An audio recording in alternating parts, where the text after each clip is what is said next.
All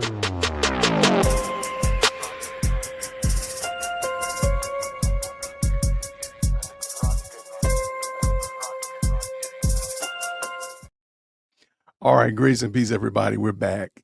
Go ahead and insert the, black guy running late joke in if you want to. I apologize. I was in a Bible study and it went a little bit longer. It's supposed to be over at 8:30.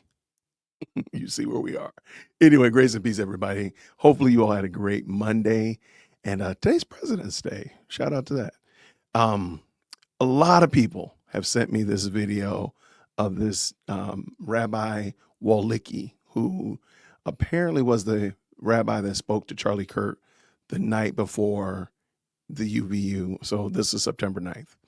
And a lot of people said, hey, you should check it out. I did start to watch it and I said, hey, let's just watch it together. So that's what we're going to do tonight. So thank you to everybody who's jumped into the best live chat on the internet. I really appreciate y'all. I know there's some other people doing lives right now, so I appreciate y'all jumping in. And I do understand if you're not going to be here long. I'm going to try to keep this, pretty right, allow it to run, maybe add a little commentary, not a ton of commentary, because I think he made some great points. And I do think it's important to hear some other people. So here's a question I want to kind of throw out. And maybe if we do go long, this will be the reason why we go long. Is it problematic to you that so many people now, Charlie Kirk has been passed for 5 months now. Is it a problem to you that these people are coming out now and saying, this is what Candace Owens did. I got proof, I got evidence that she's not who she says she is. We just had Graham Allen this morning. We got Wallicki yesterday. I think this video came out. There've been some other people. Does that time frame matter? Does the fact that they didn't say anything before matter? And if so, what is the proper time limit that you would see for somebody responding or calling out Candace or saying that she's wrong? Like, let's say, for example, let's use one that we have not heard from in a while, Brandon Tatum. If Brandon Tatum comes out and brings hard receipts, he's got text messages, emails, DMs showing contrary and calling out Candace, exposing Candace, would you be okay with that? Or would you think that he's waited too long? That's my question. Like, because it seems like people are kind of giving it like there's a shot clock almost. Like, what do you mean? Like, there's not a game clock on this. What are you talking about? So, but I do understand. I just want to make sure I acknowledge that I do understand what people are saying. So I just want to throw that out, kind of get your chum the water, so to speak, see what you think about that. And then, of course, we'll tap in while we're watching the video. So the video from Rabbi, I don't want to butcher, Parish. Y'all forgive me if I'm mispronouncing that. Parish Wallicki. And he's talking about the impact of Candace Owens and what he said to Charlie Kirk the night before he passed away. So with no further ado, green hearts in the chat, my good people. When you get an op, green hearts in the chat. Let's go. For him to organize this call, why is he doing it with this rabbi? Was it Wojcicki, whatever his last name is? You're not gonna just call like Dennis Prager, who you're apparently writing a Shabbat Shalom book with? It seems a little suspect. Hey, everyone. So Candace Owens has been talking about me recently on a number of episodes of her podcast over the last few weeks.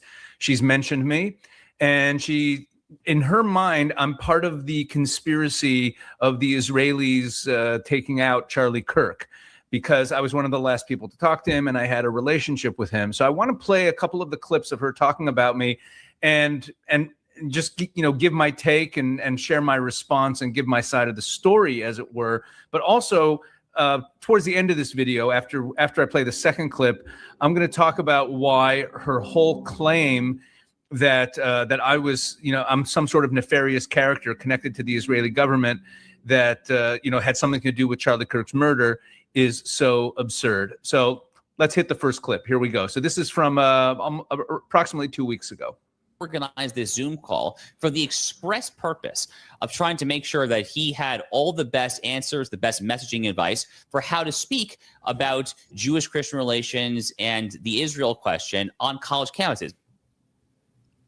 Okay, first and foremost, I just want to say he's so full of crap. The idea that Charlie had just gotten back from Korea and was like, oh, please help me, Josh Hammer. You're a complete idiot. Please help me learn how to speak to college students. Josh Hammer and a rabbi who lives in Israel. Like there was nobody else available. You know what time it must have been in Israel for him to organize this call? Why is he doing it with this rabbi? Was it Wojcicki, whatever his last name is? You're not going to just call like Dennis Prager, who you're apparently. Okay, we just saw this part. And I've mentioned this several times. Candace inserts her own lack of knowledge into the narrative in order to make it preposterous, make it absurd, make it insane. Like, oh my gosh, how dare, I can't believe somebody would get on the subway. I mean, here in Georgia, we don't have subways, and this is preposterous. Why would somebody ever get in the subway? Why don't you just get in your car and drive? So you want me to believe that you didn't get in your car? She just really inserts absurdity into the narrative and then looks around and be like, oh, I don't know why people don't believe the story. I don't know what happened. No, ma'am, please go have a seat. Go have a whole bunch of seats. Let's finish up. Let's go. Writing a Shabbat Shalom book with, it seems a little suspect.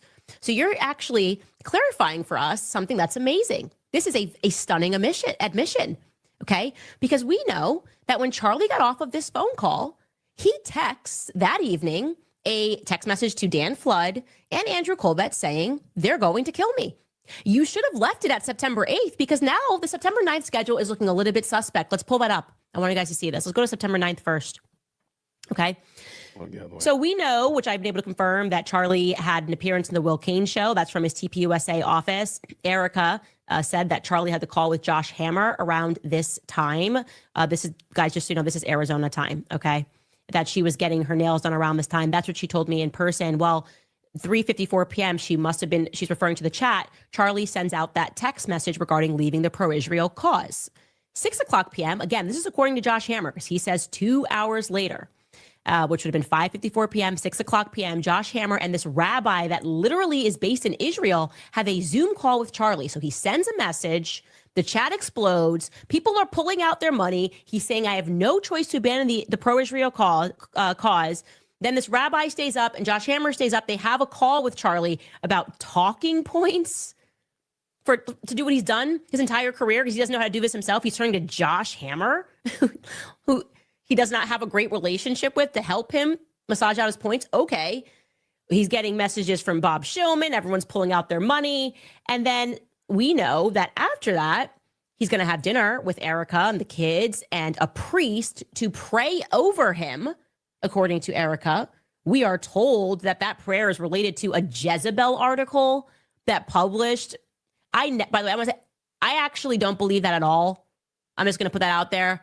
Like, just because of my relationship with Charlie and how much we texted about ridiculous articles and laughed at them, for me to think that suddenly on some feminist website, somebody wrote something saying they bought an Etsy spell that would send him so over the edge that he would call a priest doesn't pass the sniff test for me. But okay. And I just got to jump in again. I'm trying not to stop a whole lot. And this is actually where I stopped watching it and determined I was going to just do this with y'all. Candace throws her own self in there. And again, I'm saying this with all sincerity. Candace wants you to believe that she is the widow. She is the better widow. She understands what's going on. I can't imagine some of the stuff that she's saying, like in reality. Y'all know I have several friends that I reference often on the show. I have a friend of mine who just remarried his wife yesterday. They had some problems in their marriage. They divorced and they got remarried. They got back together, and by God's grace, they remarried yesterday. I have tons of text messages from him, emails about this situation. Tons of them. But there's no way I would think that I fully understand what's going on inside of his house. And I got text messages and emails from like last week, right? From him, not from some third party or ancillary source. So Candace is like, it makes no sense. It's preposterous. Like, ma'am, why do you think you know everything? And this is for the Cantifa people in the crowd. Why do you think she knows everything? You have to step back from that and say, hold on, wait. This dude got a whole wife. How is she speaking so authoritatively about this man's family, about this man's life, when she has her whole family and he has his whole own family. She's showing you no proof, no evidence that she's had any communication with Charlie Kirk in 2025. Show me proof that she's actually talked to him. No, really, I'm waiting for it. This is ridiculous. This woman is insufferable. Let's go. Looking at the schedule, he's fighting with Jewish donors. They're taking out his money. Bob Shillman takes out his money. He then schedules this call with a rabbi and Josh Hammer. No, they were talking him off of the cliff. He's in the chat. He's saying, I want Candace back. Confirmed. This happened on September 9th now. I want Candace. Hey, real quick. I need Future and I need Ben. I need you all to remind me at the end of this video to talk about that whole I want Candace back thing. I want y'all to remind me because I got some questions about that. Remind me, please, at the end, both of y'all. Thank you so much. Back. I want to have her. He's also texting other people saying, I want to have Candace back. Confirmed on September 9th.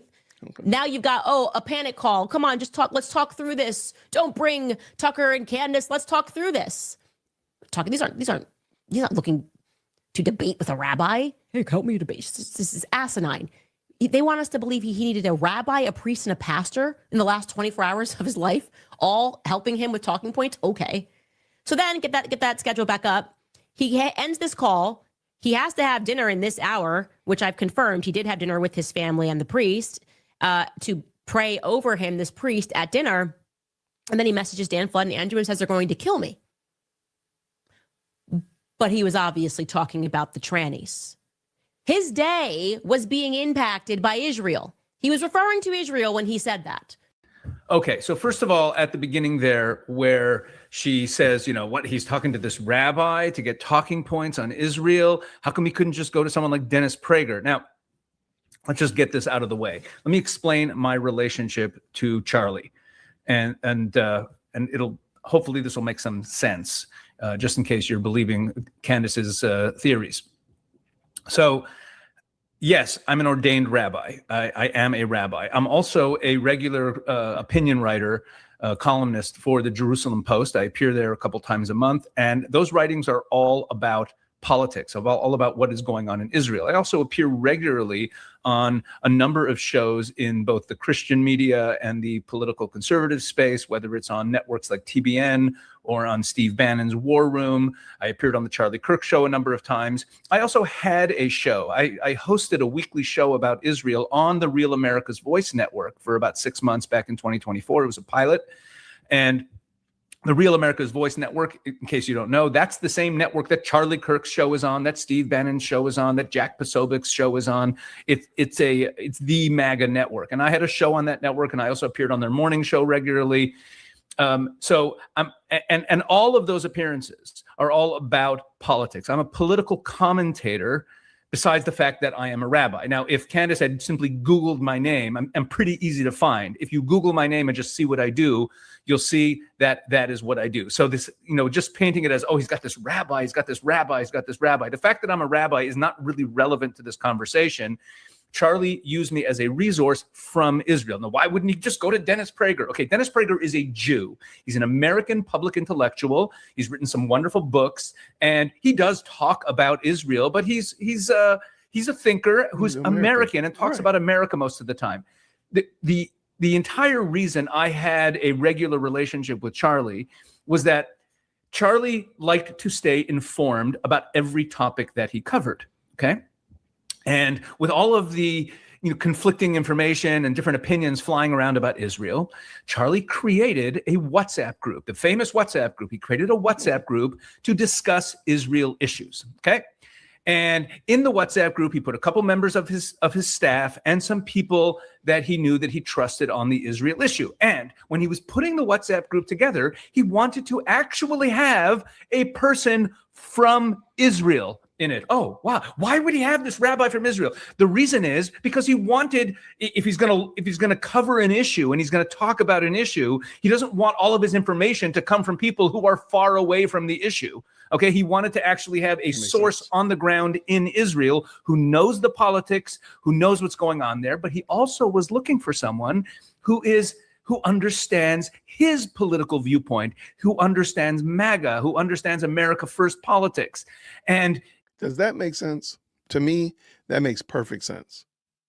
That makes perfect sense. Not only because I want it to make sense or I'm trying to make it square that peg. That makes perfect sense why this gentleman all the way in Israel would be commenting or meeting with Charlie Kirk. That makes perfect sense. But I want to know what y'all think. If that doesn't make sense to you, let me know for sure. But let's keep it going. And that he could trust. And because he knew me and because he knew of my relationship with other people in the MAGA movement, he was aware of my close working relationship with Steve Bannon and that I'm a regular on Steve's show. Charlie was very close to Steve.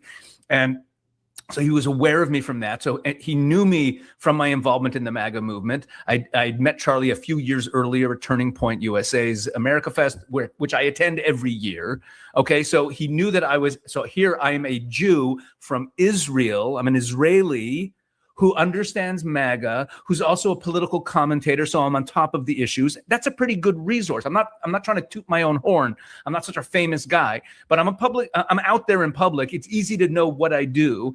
And it makes sense that to add to the group of resources about Israel that he was talking to, I was part of that conversation, okay?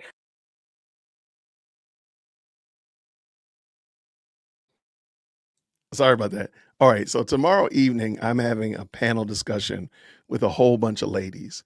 I found some videos about feminism that I just thought were super, super insightful, right? I thought it was a good discussion. But I have a little bit of a problem because I'm not a lady, right? And I'm married, right? So I just wanted to have this discussion and I wanted to hear what women thought about it. So I had women, I've tapped women to come on the panel to have this discussion about feminism and whether or not feminism lied to women. That makes perfect sense that they would be the more of the subject matter experts. Some are married, some are not, some are single, some are divorced, but it would make sense that they would have a better perspective of it. And I don't think that that's a reach. Like, I really think it's useful. I think it'd be good for the community to hear it. I don't think they'd want to hear from me. I think they'd want to hear from ladies. Call me crazy. Again, Cantifa, all you Cantifaites, y'all make sure y'all get up here to the front of the church. Why do y'all want to believe Candace so bad? I really want to know that. I really want to know. Why do you want to believe her? She sounds preposterous.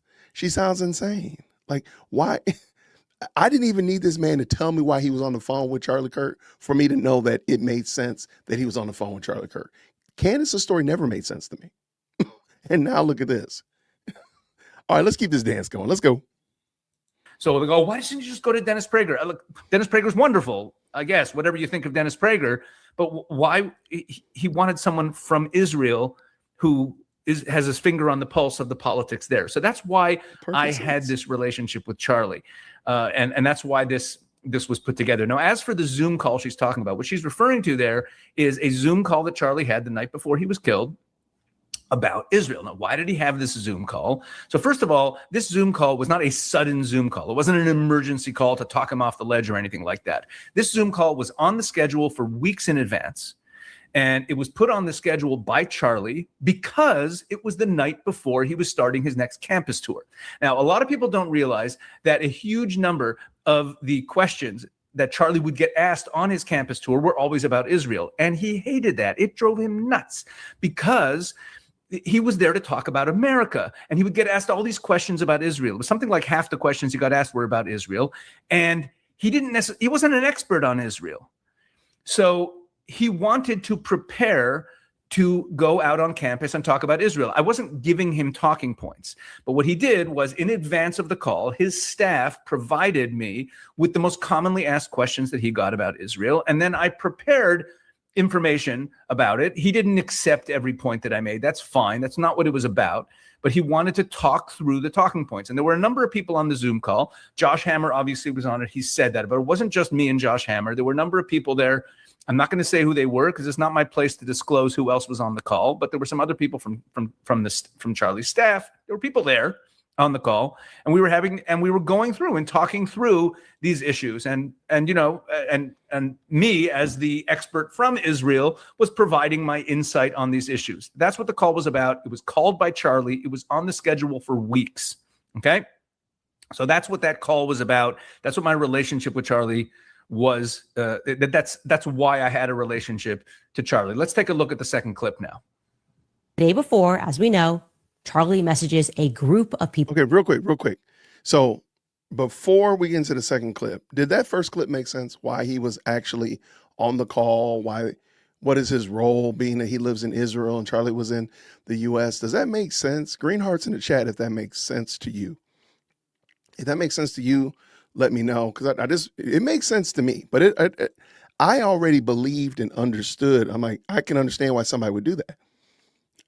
I have friends who are applying for jobs in positions that they already fulfill, right? They're just moving into another place, doing the same job. Why do they still study? Why do they bring up the stats? Why? Because they want to make sure they give the best answer possible. That's really it. Okay. Shout out to the best live chat. Thank y'all so much. It doesn't seem like, to me, the problem with Candace, and I'll just say this real quick, big screen. The problem with Candace is that she doesn't want to be charitable to anything that doesn't bode with her narrative, which I think her narrative is to destroy Turning Point. She hated Charlie Kirk. She hates Erica Kirk. Don't hate me. I'm just pointing out the truth. I'm just pointing out the obvious. So she hated Charlie. She hates Erica. That's just it. So she can't be charitable to them and say, "Oh, I understand how this happened." No, why'd the little girl wake up? They must have been fighting and throwing chairs at each other because the little girl doesn't wake up on time, middle of the night. What are you talking about? That's just crazy work. But see, I'm not hardwired to believe foolishness. So therefore, to hear that a 3-year-old woke up at 2:45 in the morning, that makes sense. Mine still wake up. I wake up at 2:45 in the morning, right? So you have to be charitable. But see, Candace can't be charitable because she has an ulterior motive. She wants to destroy this man's legacy. She wants to destroy his image. She wants to destroy, of course, Turning Point. And anything that Turning Point could do in the future will be sullied by Candace Owens. Let's go. And says that he is abandoning the pro-Israel cause, and he means it, okay? He's also texting people who work at Turning Point USA, and he's saying he wants Candace back at AmFest that year after the Zionist peer pressure to keep me off of the roster. He wasn't allowed to have me. Charlie's done. He is done. That's now a fact. He signals to his troops that he doesn't care about the money, does not care about the money anymore. He wants them out. He then has what looks like an emergency Zoom call with Rabbi Wolicki. Now, I want you to bear in mind, this is 4 a.m. in Israel. Rabbi Wolicki lives in Israel. It's 4 a.m. and he's going to jump on this call with Charlie. And he was just on this chat. He was on. Okay, before we go on, let me just throw this in. I was in Buffalo, New York. I travel a lot for my work. And I was speaking at a church, a pro-Israel church up in Buffalo, New York. I do a lot of speaking in churches on behalf of Israel. And so it was not 4 a.m. in Israel. Thank you very much, Candace. Oh, on the chat. See, that's what I'm saying. Oh, that actually makes it actually better. Because now you have to start wondering, where does she get her information from? I've been wondering this forever. Like, who is talking to this woman? And why do y'all find it necessary to talk to her? If he was in Buffalo, New York, that's a big difference than being in Israel. But if he wanted to talk about it at 4 o'clock in the morning, he's going to talk about it at 4 o'clock in the morning. That's not the biggest issue. But it just goes to show again that she doesn't, where did you get that information from? I'm just wondering. Shout out. Let's go. 2 hours earlier before this call, when Charlie said that he would no longer be bullied by Jewish donors who play into all of the stereotypes, that chat, that notorious chat, which also featured Josh Hammer, okay? Josh and the rabbi. 2 hours later, are going to jump on this call. And later on, after Charlie was assassinated, Josh and Erica, in a different time, to my face, they're going to say that chat was really not a big deal. That chat wasn't a big deal. Charlie was just blowing off a little bit of steam. He didn't mean it. He never once blinked on his support for Israel. Now, according to Josh, that 2 hour later call, that was just because Josh Hammer's brilliant. He's a mentor. He was a mentor somehow to Charlie when it came to debating, and he really just needed some good talking points. He was angry at Israel. but he was just blowing off some steam, and then he was back and wanting to focus on these talking points. And so apparently he needed Josh Hammer, and he also needed this rabbi all the way in Israel who agreed to wake up at 4 a.m. his time to help Charlie with talking points to college students. It's not exactly doing some main stage event up against some big political player. He needs help debating college students. So never mind the fact, let's just park aside the fact that Charlie was known as a boy wonder for doing just that. That's how he made his name. I'm gonna just stop for a second. It just intrigues me that Candace Owens really is downplaying college students. Oh, they're just college students. They're just college students. Anybody could refute that. College students. Why do you need college students? Well, man, why don't you do it then? Why don't you go? I mean, you tend to only talk to adults. You tend to only talk to adults that agree with you. Why don't you go do it? I'm just wondering, just asking questions. Name debating college kids. This time, for whatever reason, he needed some pointers, and these were the two that were best suited for the job. Okay. What we know happens thereafter is Charlie concludes this call with Josh and the rabbi, and then he sends off text messages to his security chief, Dan Flood, also to Andrew Colvett, and he says to them that they are going to kill me. Who is they? Well, Erica wants us to believe that he was referring to the left, or maybe even an Etsy witch, right? Some Etsy witch who put a curse on him. Because don't forget, we were also told that the definitely not at all Catholic Charlie had a priest come over and pray over him as well after he has this debating pointers handed to him and texting people saying he's going to die. He also was not at all Catholic and needed a priest to pray over him. And by the way, don't forget, he also apparently had no fears the next day, Erica says. She has his phone, but we had a priest praying over him. We have a declaration that he's abandoning the pro-Israel cause and that he feels that he is being bullied and he's done with it, and that Jewish will play into all the stereotypes. But we are also told that he had no fears the next day. Actually, he went to bed and he was just excited. He was elated. He couldn't sleep because doing college campus events was so brand new to him that he felt like a kid on Christmas morning. I'm just going to jump in here and tell you that's a lie. Like, again, like who added that to it though? One of the problems with Candace that she has is that Candace cannot understand the Christian faith. And I know people are going to be in the fields about this. I understand. Don't tell me that she was Catholic. I'm sorry. Candace doesn't understand the Christian faith at all. She doesn't understand. I don't believe she understands what prayer is. I would love to hear Candace explain what prayer is. I would love to hear it because she doesn't understand it at all. So the idea of having somebody, now I will say this. Now let me push back on this. I do think Charlie Kirk was entirely too ecumenical. I do think that. I don't understand his ecumenicalism. I don't get it. So I'll push back on that. So I'm not having a priest come pray for me. Okay, why don't you have your pastor come pray for you? That's all I'm saying. But watch this. It's not uncommon to have somebody come and pray for you. Like, for what? Why would you not? If you're about to go on a tour and you're going to be leaving your family, you're going to be going zipping around here, there, and everywhere, why would you not have somebody praying for you? Is that bad? It's bad to have somebody pray for you? Like what are we doing here? Like what's going on here?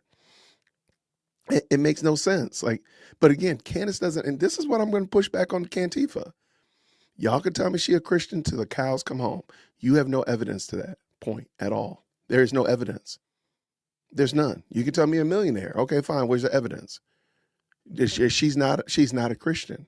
There's no evidence to this. So y'all can say she's on God's side. She's a truth teller till you feel good about it. It still won't be true though. It won't. This woman is completely and totally devoid of Christ. I'm sorry. My name is Jason, dearwokec@gmail.com. Let's go. All right. So here Candace is saying that, like, oh, this is absurd. He's consulting with this rabbi. Okay. Candace does not know how Charlie prepared all of the issues that he talked about, both for his show and for debating with college students. He was a relentless preparer and he was a voracious reader. He was also a very busy person. So Charlie had people that he relied on who were experts in all the different issues that he covered, that he relied on to talk through every single issue that he dealt with. Okay. And so this group chat about Israel is just one of many chats that Charlie had to talk about different issues. Okay, he didn't rely just on himself. Okay, maybe Candace relies just on himself, but Charlie relied on. He had a lot of people in his life, mentors on different issues that he dealt with. Okay, that's number one. Now, and I already mentioned the fact that it was not 4 a.m. I was in Buffalo, New York. I was stateside, and that this meeting had been planned for a while. Now, let me explain Charlie's position on Israel, because now you can take my word for it or not. Candace has seen a couple screenshots that were sent to her by Andrew from that chat from that day, and that's how she knows about it. That's how she knows about that. Let me just add this last little point that I promise I'm not going to keep stopping. This man was the one that was on the call. Like, so let's be real here. He was on the call or the Zoom call. He's been a mentor to Charlie Kirk. It's very fair to say that this man knows what he's talking about. There's very good reason to be like, okay, yeah, he's the one. He would be the one that we believe over Candace, right? So, Cantifa, what are we doing? What are you doing? Why is this man not a credible resource? He was actually on the call. It's not just you or myself who weren't on the call. This man was on the call with Josh Hammer, with Charlie Kirk. Why is he not a credible source? That's all I'm asking. That's all I'm wondering. That chat group. But I was in constant conversation with Charlie, again, as a resource for him on Israel. He would ask questions. He would want there be a headline. He'd want to check in on it, see what the Israeli side is. That doesn't mean he accepted my talking points. It was just, I was just providing our side of the story for things. Okay. Now, my understanding of Charlie's position here was this. If you go back to the Student Action Summit in July, and that's where all this stuff blew up. That's where this whole thing started, with the donors getting upset at him, where Tucker Carlson gave a speech there that was quite anti-Israel and quite anti-Jewish. It included like a harangue about Bill Ackman and the Mossad and Jeffrey Epstein. He gave a speech that really upset a lot of Jews. And that's when he started getting a lot of heat to cancel people, to cancel Tucker Carlson. That was what was going on. And I was actually on the side of saying that he shouldn't cancel anybody. I'm not into canceling people's voices. I don't think it's productive. I don't think we gain much from it. That's another topic for another time. But I even wrote, so when all that criticism was happening, when the Jewish community was criticizing Turning Point and Charlie for platforming Tucker Carlson, I wrote an opinion piece in the Jerusalem Post, actually. It's right here. Let me pull it up. Here, I wrote an opinion piece in the Jerusalem Post defending Charlie Kirk for platforming these people. And in it, I talked about the fact that we can't have this purity test. We can't be, insisting that people, agree to everything Israel says in order to platform them, and that we have to be smarter about it. This isn't about political purity test. The pro-Israel movement cannot afford to demand absolute ideological conformity. And this was a case that I was making in my column, in this column that I wrote in the Jerusalem Post. Okay, and around that time, I also appeared a couple times on the Charlie Kirk show. This was all part of my defense of Charlie for platforming people like Tucker Carlson. I never called for him to cancel any voices. Now, Charlie did not agree with the things that Tucker said about Israel. Charlie had his questions, he had his criticisms about Israel, and that was all part of our daily conversations. But Charlie was opposed to Jewish donors who were, he felt, bullying him to cancel people. That's what he was upset about. It never affected his views of Israel's actions or the conflict with Israel. It didn't make him choose the other side. It didn't make him anti-Israel. He was uncomfortable with Prime Minister Netanyahu. So are like half of Israelis. And he had his criticisms for Israel, but it was mainly a criticism of the Israel wing that would, number one, attack him for platforming Tucker when he's out there on college campuses defending Israel all the time, and he did. People didn't know how often he got asked questions about Israel, so that infuriated him. And at the same time, he was not going to back down off of platforming people. So he didn't want to cancel Tucker Carlson. These Jewish donors were not blackmailing him. They just basically said, we don't want to fund something we don't believe in. And if you're gonna platform prominent speakers who are against our interests, we're out of here. So that's what that conversation was about. Charlie was upset about it. It's true. And I have to say that earlier in the day, when Charlie sent out that text message saying, I'm done with the pro-Israel movement, I'm going to invite Candace back, because this Jewish donor pulled out. From my perspective, I remember reading the text thinking to myself, I wonder if he's going to cancel our Zoom meeting tonight. Because again, this Zoom meeting to talk about Israel the night before his campus tour was on the schedule for weeks. They'd given me all the questions to prepare, and I was getting ready for this meeting that I was going to have. And I thought, okay, maybe he's serious. Maybe he's abandoning the pro-Israel cause, and we're not even going to have our meeting. But he wanted to have the meeting anyway. So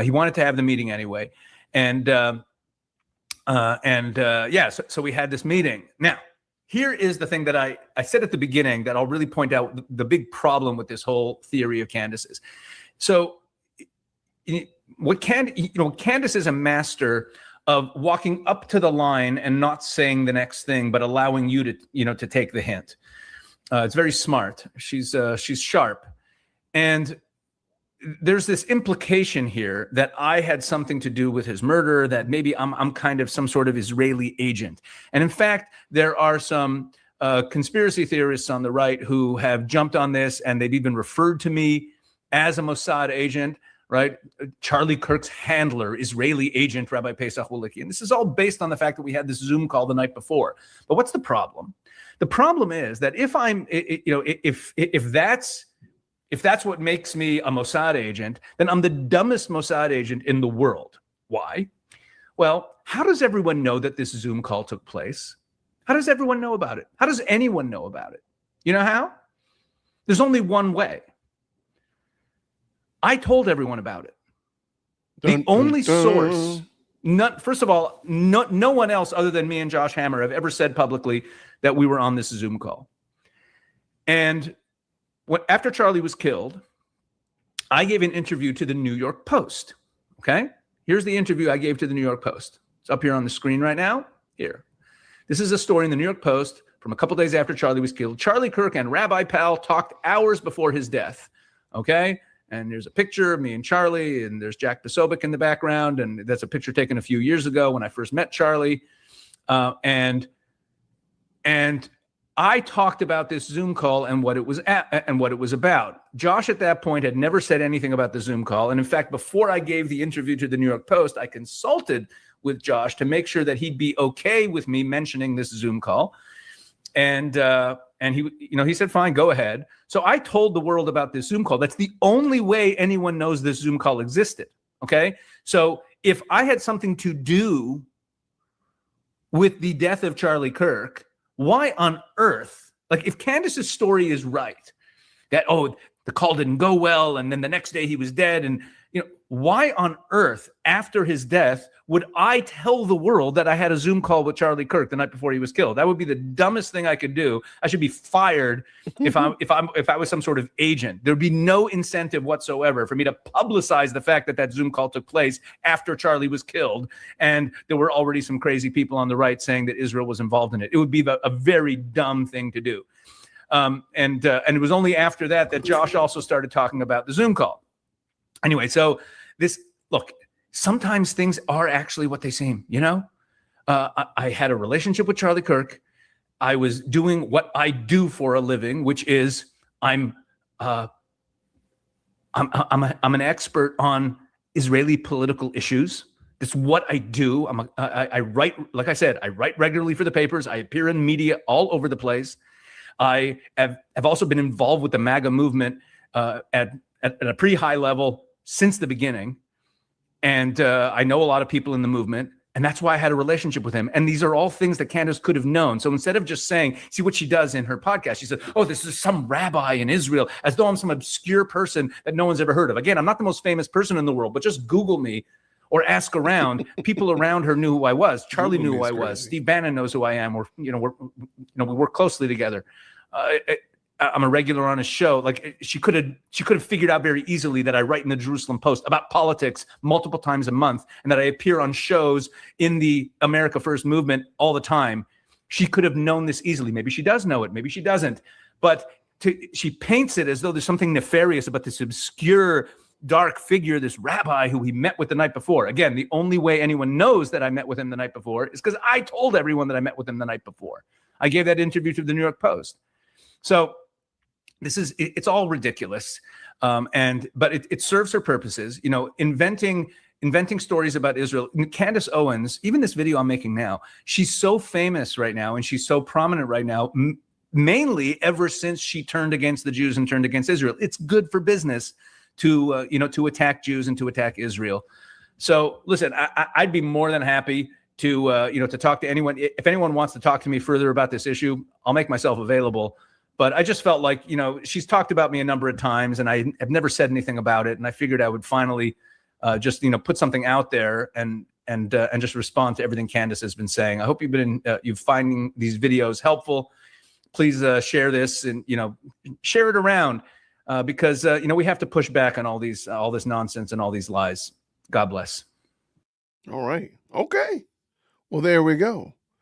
All right. So we have the obscure YouTuber. Now we got an obscure rabbi. There we go. We need to have him come on the show and I'll make a shirt that says obscure rabbi on it and send it to him if he comes on the show.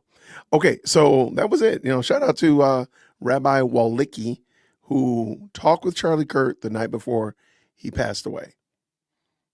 Oh, what do y'all think? So before, and we don't have to be super long, but I want to hopefully get some answers. His name is Pesh. I don't want to butcher this. Look, I'm not trying to be disrespectful. Josh Hammer and a rabbi. His name is, I don't know how to pronounce this. P-E-S-A-C-H W-O-L-I-C-K-I, Walicki. There we go. Thank you. See, why am I doing this? There we go. Thank you. And there you go. That's how you say it. That's how you spell it. But I'm not going to butcher that because and I spelled it wrong anyway. It's W-O, not W-A. Man, I'm batting a 0 up in here. All right.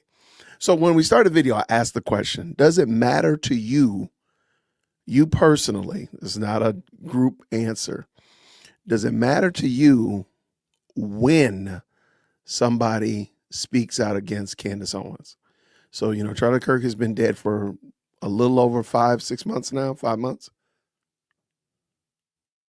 Yeah, close to 6 months. And now we have, Graham Allen, dropping receipts.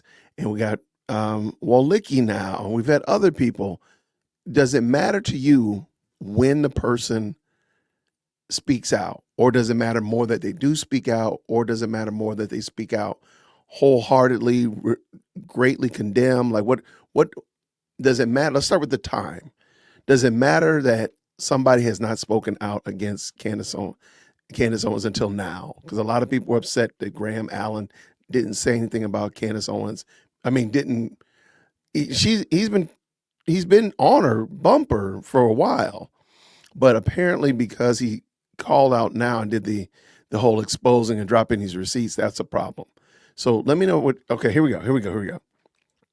Yes, it's a problem in the sense that I'm wondering what's changed. Why now? Months later, are they still involved with her business like Tatum? Okay, that's a great question. I'm going to ask about Tatum later. So thank you so much, Ruben. Thank you. It matters that they speak out, but for someone like Meg Kelly, it would just ring hollow. Okay. No, I think people wait to see what happens. Now it's serious. Okay. Yes. I'm glad to have people drop the receipts. Okay.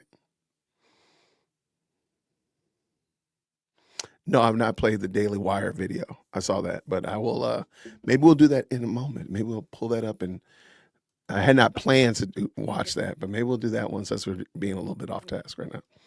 All right. Let me see what other ones. Okay. Keep going. Speaking out genuinely when they're ready is important, but if you wait till everything blows over, it's cowardice. Okay, I can dig it. He has been speaking out. However, he dumped a lot today. Right. And I think Graham Allen has been very vocal against Candace Owens.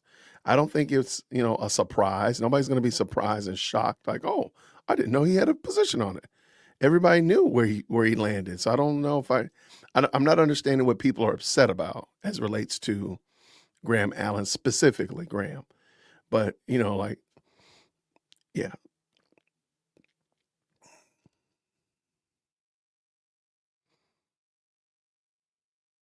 No, I agree with that. I agree with that. Okay, so better late than never, I guess. Okay. All right. Yeah, the Hodge twins was a disaster. Okay, so let me ask you this question then. All right, since y'all already brought him up, Brandon Tatum. So Brandon Tatum has spoken hard about Candace Owens' behaviors. He hasn't said her name. He hasn't denounced her specifically.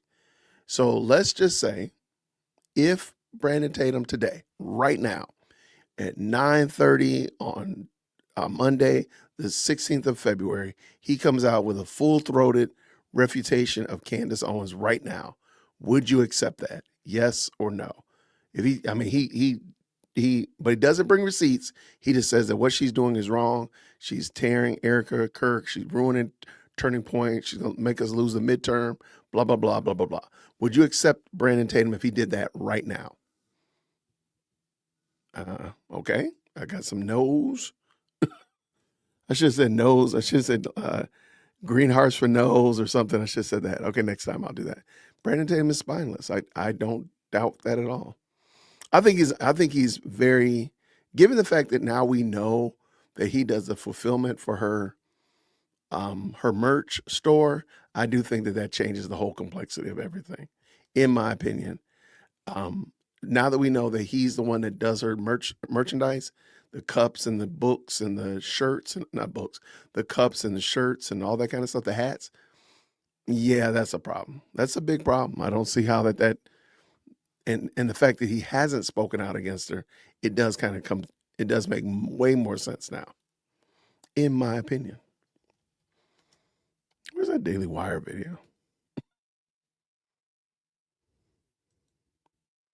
All right, what do you have here? Let's see.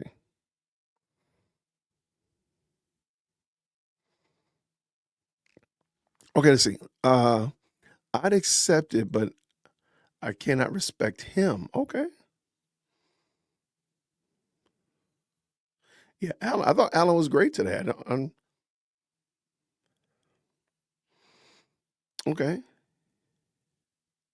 Money over integrity. Brandon spoke against Candace a while ago, didn't he? I know he said her name.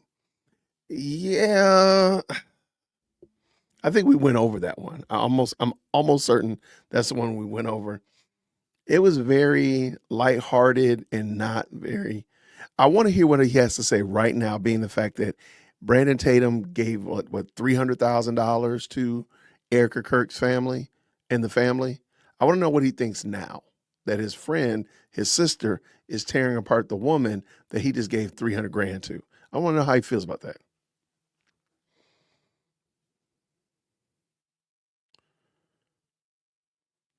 Oh, says this: if his financial incentive went away and he broke ties with her business, then you would agree with her. Okay, I can rock with that. Huge, big, fat no. No Ozempic up in here. Absolutely, he's protecting her, gaslighting us. He's a cop. Stop the cap. That's what they say. I've forgiven people who done way worse. Okay, I'm rock with you. I would never trust Brandon Tatum again. He already came out for her, so coming out against her would be grifty. Grifty is crazy. I've never heard somebody say grifty. You acting grifty today. I believe you're scared of her. Yeah. Let's see. Let's see.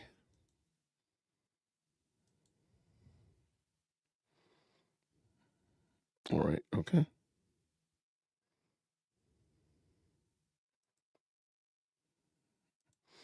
All right. I'm sorry. I'm just looking at. I like it. Thank you so much. All right.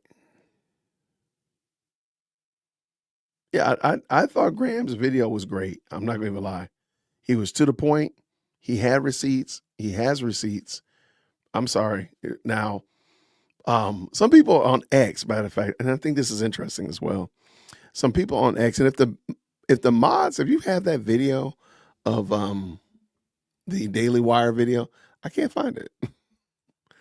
I saw it in passing. I said, oh, I'll look at it later, and I don't know where it is. So if you have it, could you put it in the group chat? Oh gosh, it's President Firstborn. Un momento, por favor. 1 second. 1 second. Good.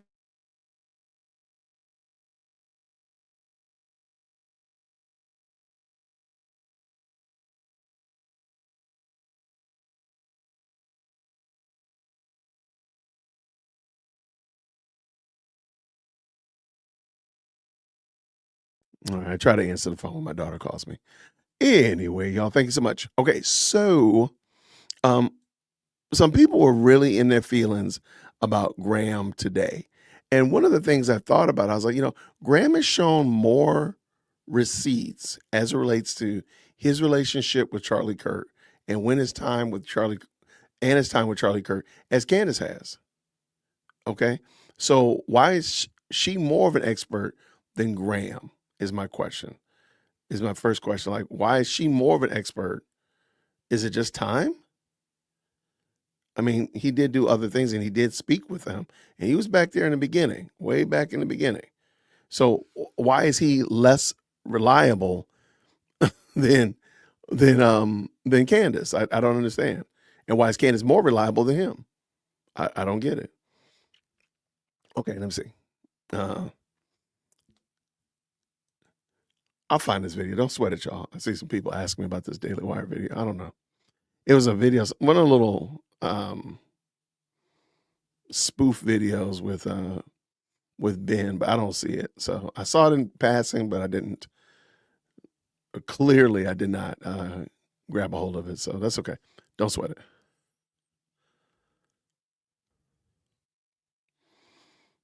All right.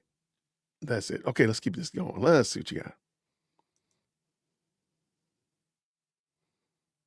Softball condemnation. That's wild. Yeah, I don't know why. I have no idea what Brandon Tatum, why he won't speak out against her. But I've already kind of given up on that. So Brandon Tatum doesn't have to. In my mind, he doesn't have to, because no matter what he says, it's not going to be. In my opinion, it's too late. It's too far gone. It's almost like it's too popular now to call her out versus anything else. So now here's something I thought about, and people on X were really upset about this as well, that they were upset that Graham Allen called Candace out while she's allegedly on vacation. And I think that's interesting. I think that's a very interesting take, because why is that a bad thing that he's calling her out and she's on vacation? So what? Nothing is stopping her from picking up her phone. Lord knows she's on her phone. I'm gonna sneeze 1 second.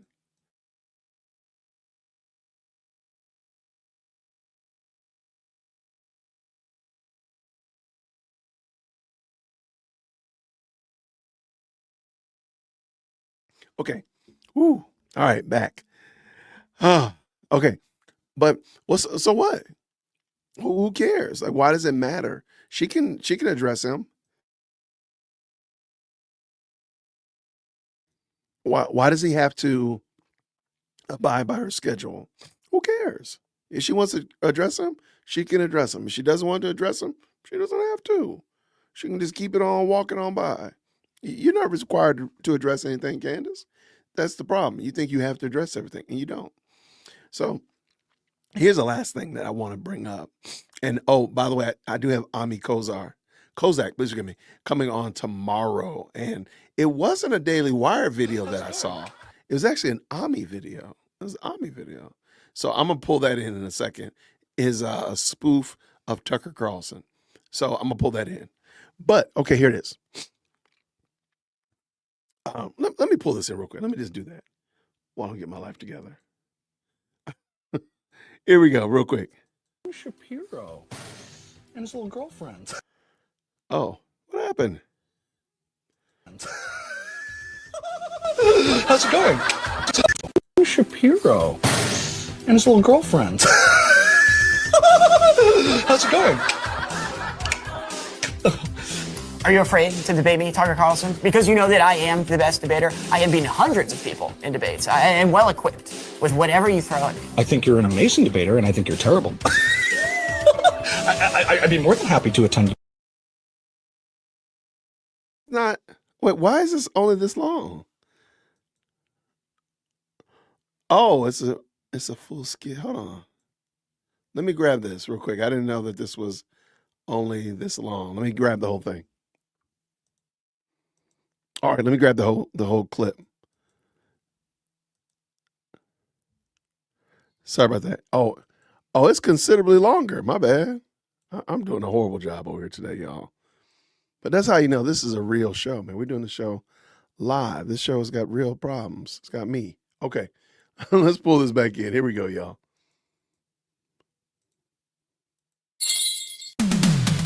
It's Daily Wire, the high school years. How very original. I'll have you know that I can get out of this very easily. I've already tested the dimensions, guys. It's physically impossible. Prom is coming up. Frankly, I think it's a waste. Just get married. I just want to make movies.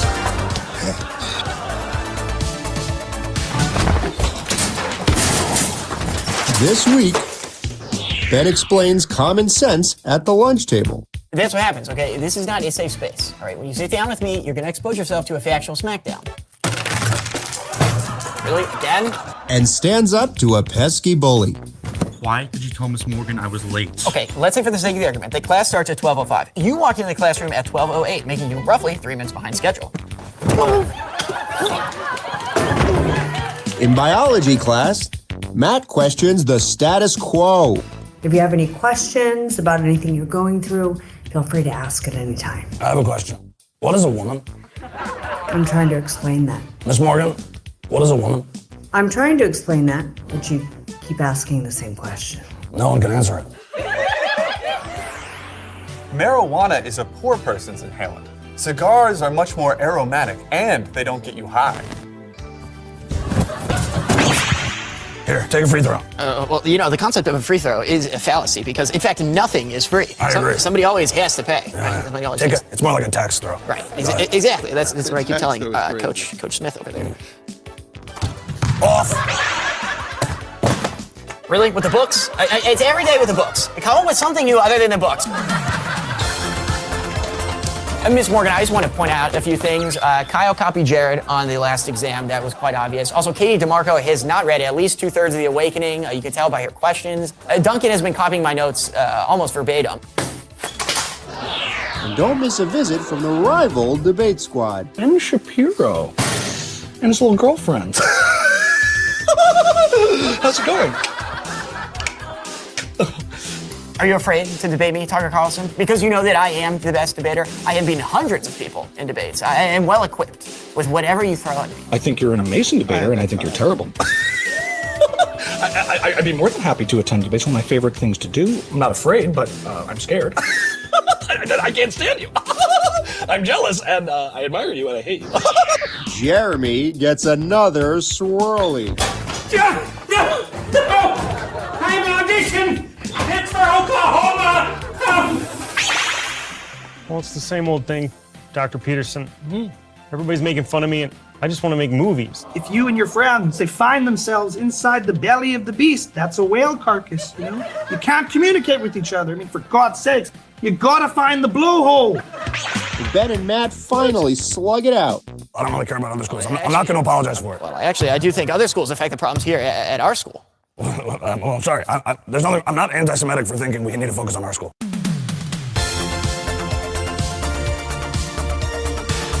All right. That's actually pretty good. Okay. Carry on, Daily Wire. Okay, here is my question. In the chat, does everybody remember the infamous quote-unquote text message where Charlie Kirk said if I lose donors, keep it up, I'll have Candace Owens back. Does everybody remember that? In the chat, green hearts if you remember that back and forth. If you remember it or you heard her mention it, either way, just green hearts in the chat if you remember it. Oh, I remember it clearly, so I gotta kind of start that party off there. But if you remember that, just let me know. I got a question for you. I want to pose something to you.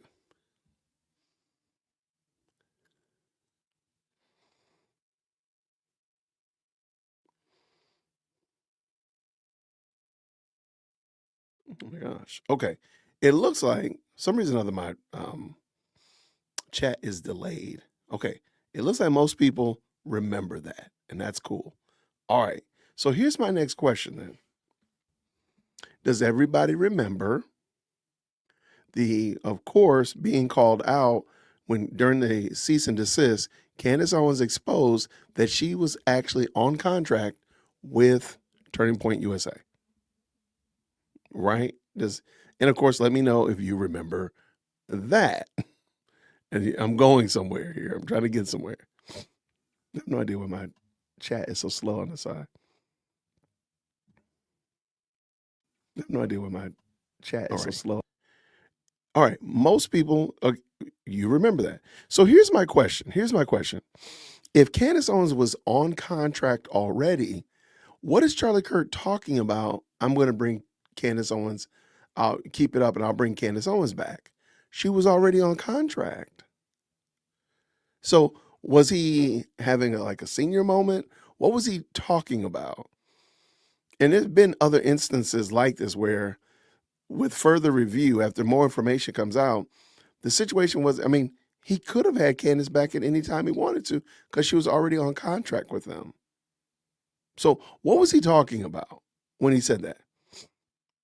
Okay, I see it was a joke. Some people say maybe it was a threat. Okay.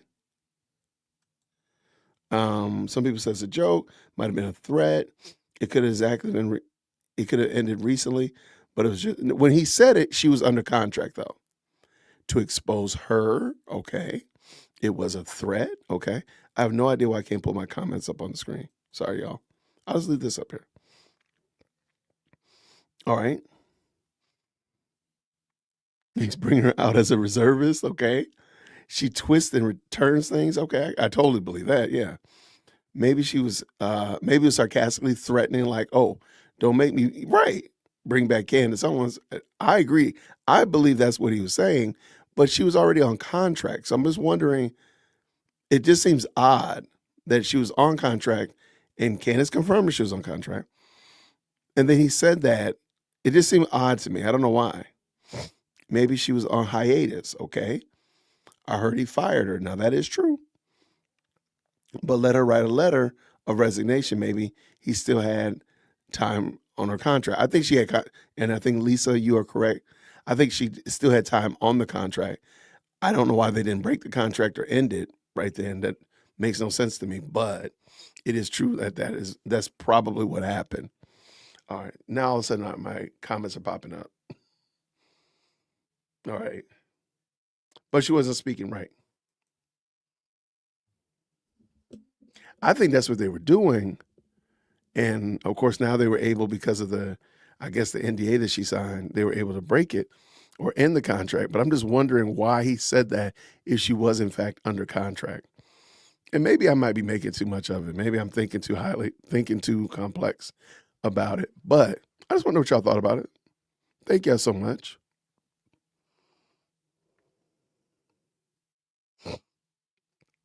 She did that independent contract work. I can see that, yeah.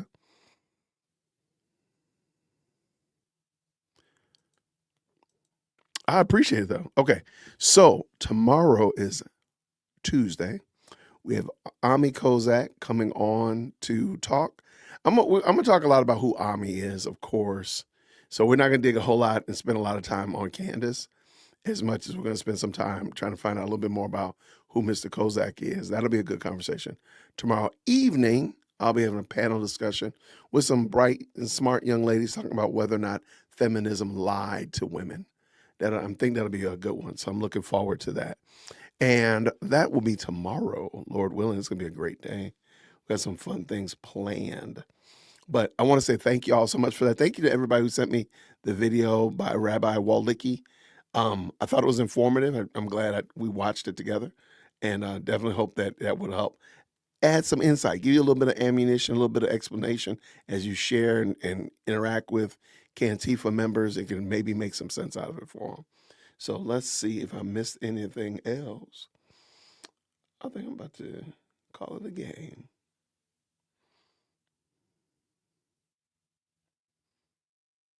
Yeah, I see